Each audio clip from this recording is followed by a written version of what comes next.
بسم اللہ الرحمن الرحیم۔ السلام علیکم۔ پاکستان کے وزیر اعظم عمران خان سعودی ولی عہد شہزادہ محمد بن سلمان کی دعوت پر سعودی عرب کا 3 روزہ دورہ کریں گے۔ پاکستان کے وزیر اعظم کے نمائندہ خصوصی برائے مشرق وسطی طاہر اشرفی نے عرب نیوز کو بتایا کہ 23 اکتوبر سے وزیر اعظم عمران خان سعودی عرب کے 3 روزہ دورہ کریں گے۔ خیال رہے وزیر اعظم عمران خان نے مئی میں بھی سعودی عرب کا 3 روزہ دورہ کیا تھا۔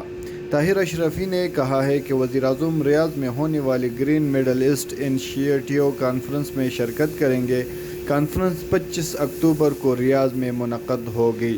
ان کے مطابق دورے کے دوران عمران خان سعودی ولی عہد اور سعودی عہدیداروں کے ساتھ ملاقات کریں گے۔ طاہر اشرفی کا کہنا ہے کہ پاکستان اور سعودی عرب کے گرین اور کلین تعاون کے حوالے سے MOUs پر دستخط کریں گے۔